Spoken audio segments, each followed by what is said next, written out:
एका गावात एक आजी राहत होती. आजी तिचं घर आणि तिचं अंगण सगळं नेहमी छान साफ ठेवत होती. ती आपल्या घराच्या जवळपास फुलझाडं लावून त्याला स्वच्छ ठेवत असे, सुंदर बनवून ठेवत असे.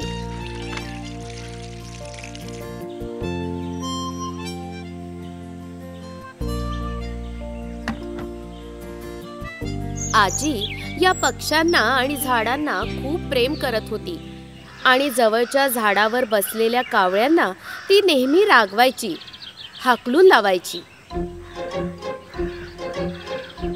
शी, मला या कावळ्यांनी थकवलं.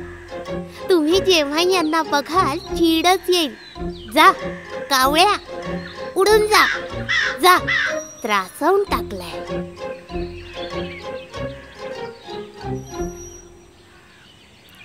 अरे ही आजी या बिचाऱ्या कावळ्यांना का पळवून लावते?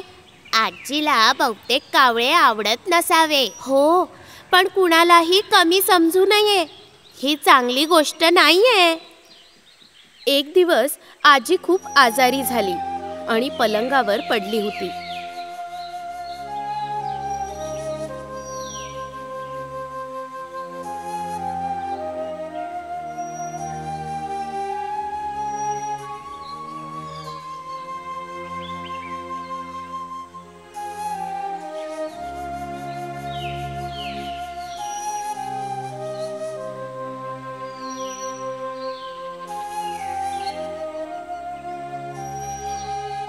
खोलीत आपल्या पलंगावर बसलेली आजी आपल्या अंगणात पडलेल्या कचऱ्याला बघून दुःखी होते.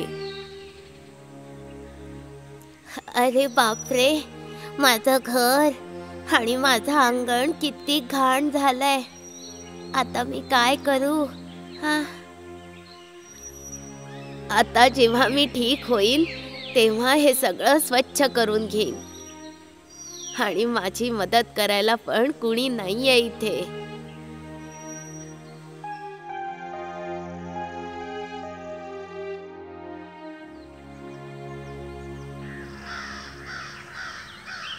घराच्या अंगणातील झाडावर नेहमी बसणाऱ्या कावळ्यांनी आजीचं घर आणि परिसर बघितला, जो खूप घाण झाला होता.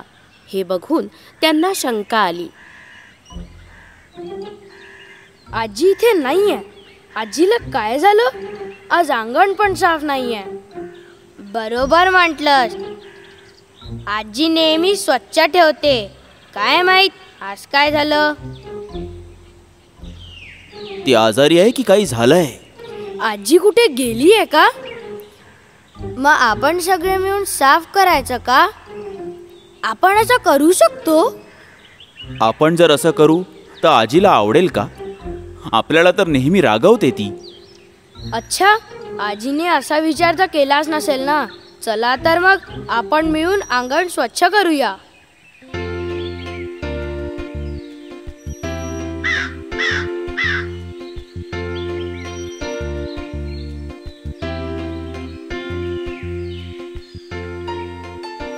हे जे करतायत ते खूप नाहीये का? आजी रागवते तेव्हा आपण सफाई करतो, मग आपल्याला आनंद मिळतो. पण हे कावळे काय करतात आहे? काही चांगली गोष्ट आहे? कुठल्याही गोष्टीवर आजी त्यांना नेहमी रागवते. हे रागवणं त्यांना आवडतं का? चल त्यांना विचारू मित्रा. ठीक आहे, चला पाहू. कावळे, आजी आपल्या घरच्या खिडकीतून स्वच्छ झालेलं अंगण पाहून विचार करते की आपण उगाच कावळ्यांना रागवत होतो. अरे देवा, या बिचाऱ्या कावळ्यांना मी किती रागवत होते, पळवत होते. या ओरडणाऱ्या कावळ्यांजवळ इतकं चांगलं हृदय असतं हे तर मला माहितीच नव्हतं.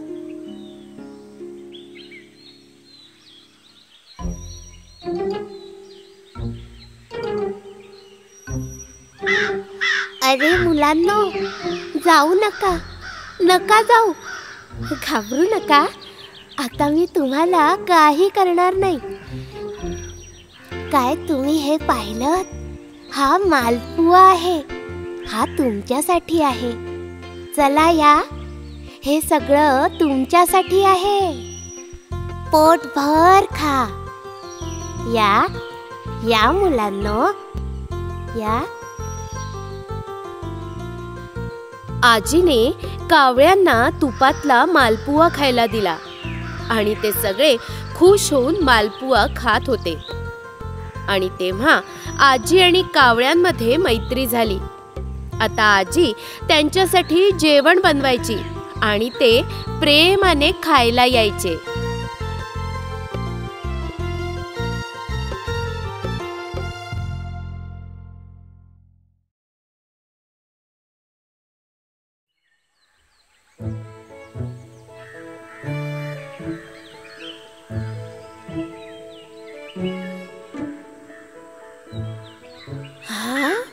आजी, पदार्थाचा सुगंध किती छान आहे. या करंजीची चव इतकी छान काय आहे आजी? सांग ना आजी. काय म्हणालीस? या करंजीची चव खूप छान आहे. याची चव खूप छान आहे. मला खूप आवडली. आजी, या करंजीला कसं बनवतात? हा वाला, यात बारीक भाजलेली कणिक आहे, गूळ आहे, तीळ आहे आणि यात काजू बदाम आहेत आणि वेलची आहे. याला तेलात तळायचं. ऐकायला छान वाटतंय आजी. ओ आजी, माझी करंजी कावळा घेऊन गेला.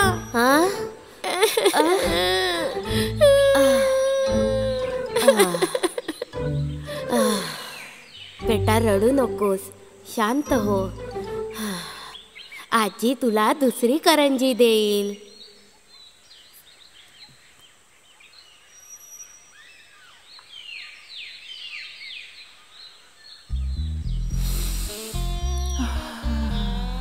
खूप छान सुगंध येतोय. पण हा सुगंध येतो कुठून आहे?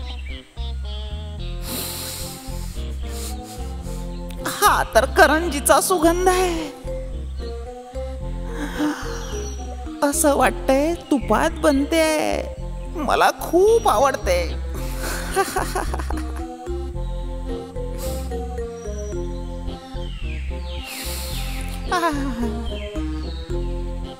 या सुगंधाने तर माझ्या पोटात उंदरांनी उड्या मारायला सुरुवात केली आहे.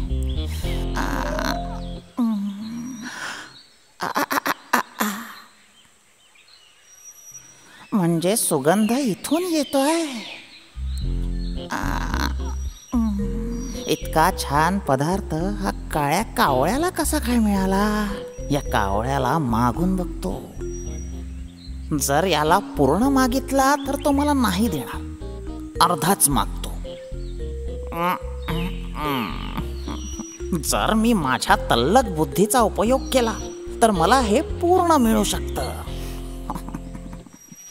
ला ला ला ला ला ला ला ला ला ला ला ला ला ला ला. तुम्ही इतकं छोटं गाणं का गायलं? तुम्ही खूप खुश आहात ना?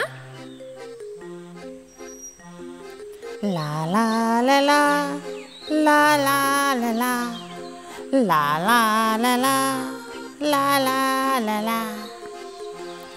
गाणं गाण्यात आणि ऐकण्यात जी मजा आहे ना, ती मजा कशातच येत नाही. ला ला ला ला ला ला ला ला ला ला ला ला. ही गोष्ट पण खरी आहे. असं काही नाही. जंगलात सर्वांचं म्हणणं आहे की माझ्यापेक्षा तू छान गातेस. काय खरंय ना? एकदम बरोबर. माझ्या गाण्यासोबत स्पर्धा करणं तर कोकिळेला सुद्धा नाही जमणार. तर मग एक छानसं गाणं ऐकव ना मला. नाच रे मोरा आंब्याच्या वनात, नाच रे मोरा नाच. हे तुझं गाणं. पण यात तर टेम्पो नाहीये, अजिबात नाहीये. नाच रे मोरा आंब्याच्या वनात, नाच रे मोरा नाच.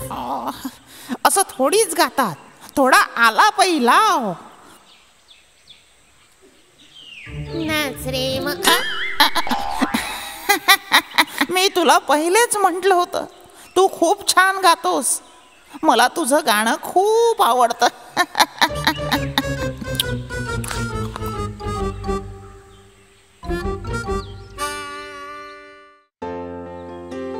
किच्चू आणि आजी अम्मिनी एका छोट्याशा सुंदर गावामध्ये राहायचे. ते दोघेही खूप आनंदात राहत होते. आजीकडे 2 गायी होत्या. अशाच एके दिवशी आजी आणि छोटा किच्चू गायींना चारा खाऊ घालत होते. बाळा किच्चू, हा चारा त्या काळ्या गाईला खाऊ घाल. हो आजी.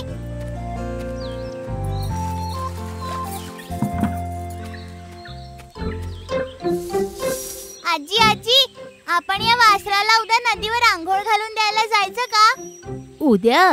अरे कालच तर गेलो होतो. काही हरकत नाही आजी, आपण उद्या पण जाऊ. बरं बरं, हा मुलगा मोठा चंट आहे. तुला पाण्यात खेळायचंय ना? नाही आजी, मी पाण्यात अजिबात नाही खेळणार. चल खोटारड्या, आजी सोबत खोटं बोलतो. त्याच वेळेस एक भुकेला भिकारी गावामधून भिक्षा मागत जात होता. आजीला बघून तो भिकारी आजीच्या घराकडे हळूहळू यायला लागला. अरे देवा, मी खूप थकलो आहे, कारण मी खूप दुरून आलोय. मी दुरून चालत चालत आलोय. मी एक भिकारी आहे, खूप भुकेला आहे. कृपा करून मला काही द्या. मला खूप भूक लागली आहे. ठीक आहे, तू हात धुवून वरांड्यामध्ये बसून जा. मी तुझ्यासाठी अन्न आणते.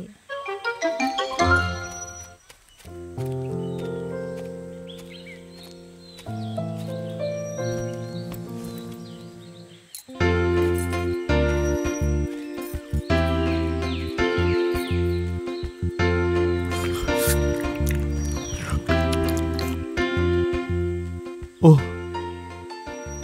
मी तुमचे खूप खूप आभार मानतो आजी. अरे ठीक आहे, भुकेल्याला खाऊ घालणं चांगलं असतं बरं. अच्छा, मग ठीक आहे. ऐक, मला तुझी चेन हवी आहे म्हातारे. ऐकलंस का? जेवण जेवून शक्ती मिळाल्यानंतर त्या भिकाऱ्याचा आवाज बदलला. तो एक चोर होता. तो जोर जोरात हसायला लागला. बिचारी आजी आणि किच्चू हे सगळं बघून एकदम घाबरले. अरे, आम्हाला काही करू नकोस, आम्ही साधी माणसं आहोत. तर मग आताच्या आता तुझी चेन आणि बांगड्या दे मला म्हातारे. आजी ग, ही गोष्ट सोन्याची आहे ना? पण तू तर म्हणाली होती की सोन्याच्या सगळ्या गोष्टी आतल्या कपाटात सुरक्षित आहे. काय? नकली चेन देऊन तुम्ही मला गंडवू पाहत आहात का? मी तुम्हाला बावळट वाटतोय का? कुठे आहे ती खोली? बाजूला व्हा.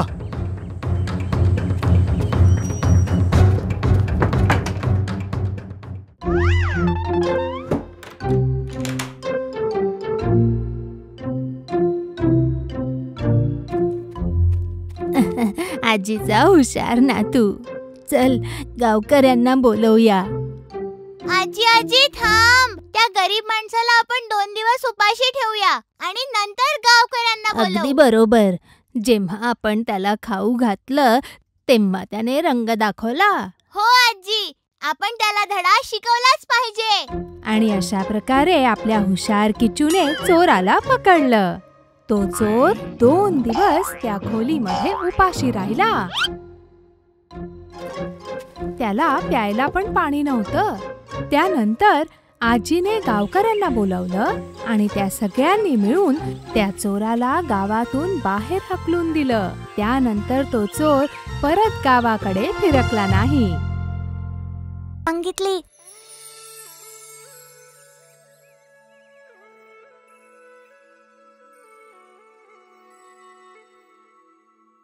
कोणे एकेकाळी एका गावात 2 मांजरी होत्या, चिक्कू आणि मिक्कू. त्या दोघींना खूपच बदमाश होत्या. जशी संधी मिळेल तशा त्या खायच्या गोष्टी पण चोरायच्या. असंच एकदा चिक्कू आणि मिक्कू एका घरात चोरी करायला घुसल्या.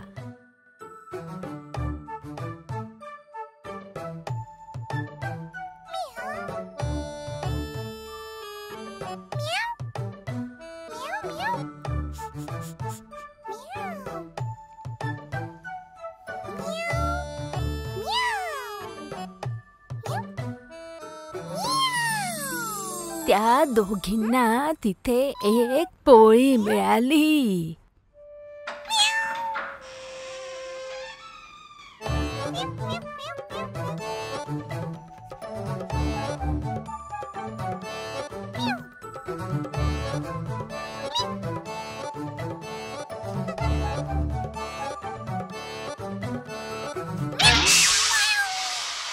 मिळालेली पोळी घेऊन चिक्कू आणि मिक्कू त्या घरातून पळून गेल्या.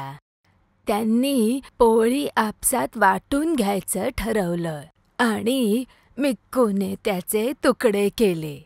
पण तेव्हा एक तुकडा मोठा आणि एक तुकडा छोटा झाला.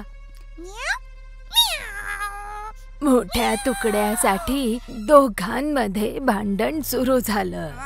तिथल्याच एका झाडाच्या फांदीवर बसलेल्या एका छोट्या माकडाने ते बघितलं.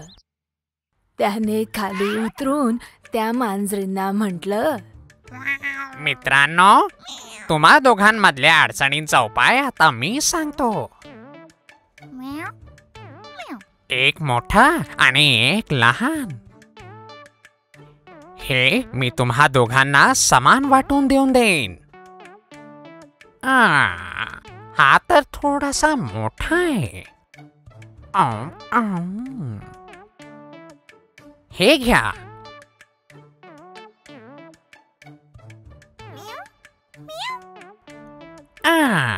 हा तर थोडासा मोठा आहे. आता बरोबर करून देतो.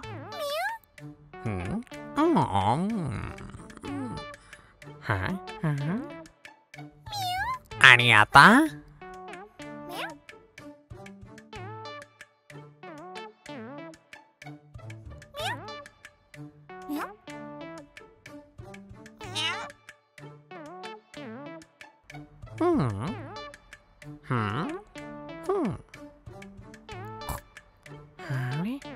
तरी पण चूक झालीये.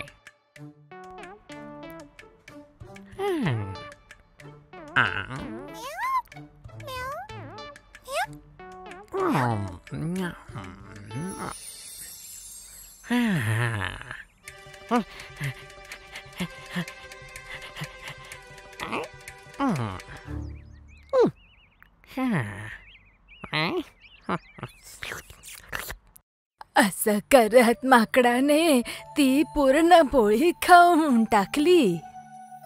जवळच्या झाडावर चढून गेला. लाजे खातर त्या मांजरी मान खाली घालून चालल्या गेल्या.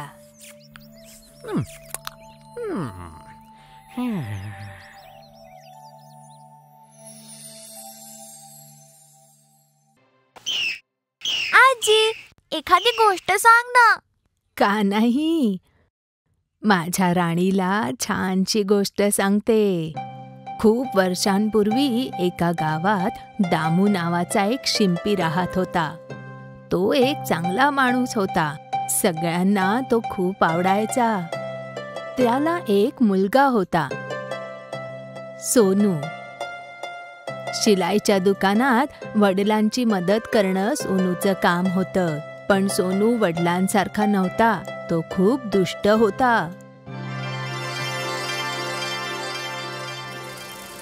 तो अजूनपर्यंत नाही आला. त्याला काय झालं असेल? बाबा, बराच वेळ झाला तुम्ही रस्त्याकडे बघताय. कोण येणार आहे? त्याला, मुन्नाला. मुन्ना नावाने तर कोणीच कपडे शिवायला नाही दिलेत. अरे बेटा, मी ज्याला केळी देतो तो मुन्ना नावाचा हत्ती आहे. असं आहे, मुन्ना नावाचा हत्ती आहे. आपण हत्तीला केळी देऊन का पैसा वाया घालवतोय? बेटा सोनू, हे आपल्या आयुष्यातील चांगले क्षण आहेत. मुन्नाला केळं देऊन मला खूप आनंद होतो. हा, अरे ये मुन्ना, तुझ्याकरता केळं मी इकडे ठेवलंय. हा दुष्ट हत्ती इकडे आला नसता तर ही सगळी केळं मी एकटीच खाल्ली असती. हा, पूर्ण खाऊन घे मुन्ना. छान आहेत केळी. या हत्तीला केळी किती आवडतात. सगळी एका दमात खाल्ली. याला केळी नाही, सुईनी टोचायला हवं. ठीक आहे मुन्ना, तू आता नदीवर जा. उद्या तुझ्याकरता अजून केळी विकत घेऊन ठेवेन.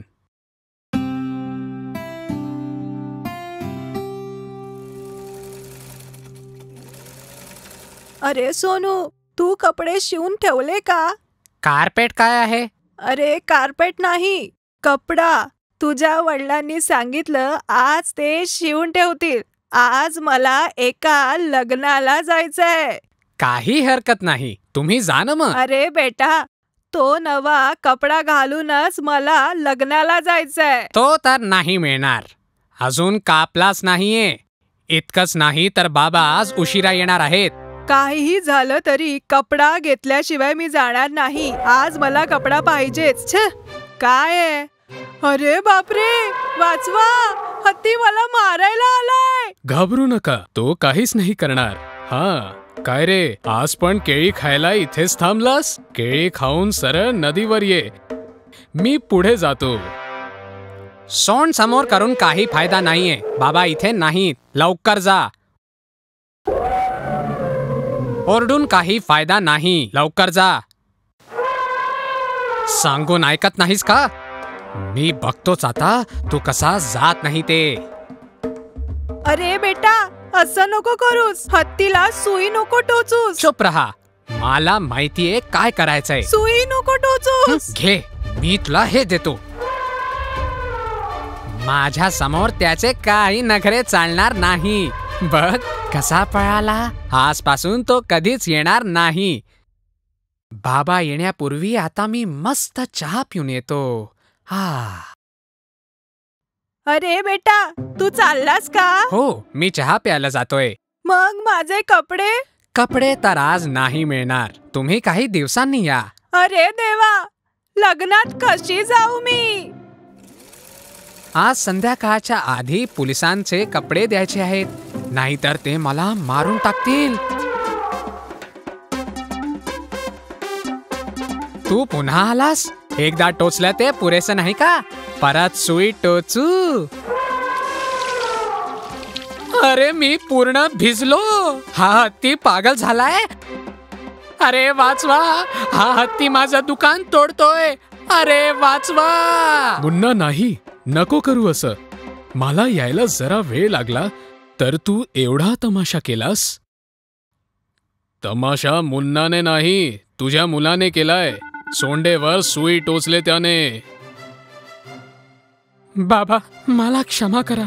माझी खूप मोठी चूक झाली. बेटा, रागामुळे आपल्याला फक्त शत्रूच मिळतात, पण खऱ्या प्रेमाने हत्तीसारख्या कोणालाही आपलंसं करता येतं. समजलं?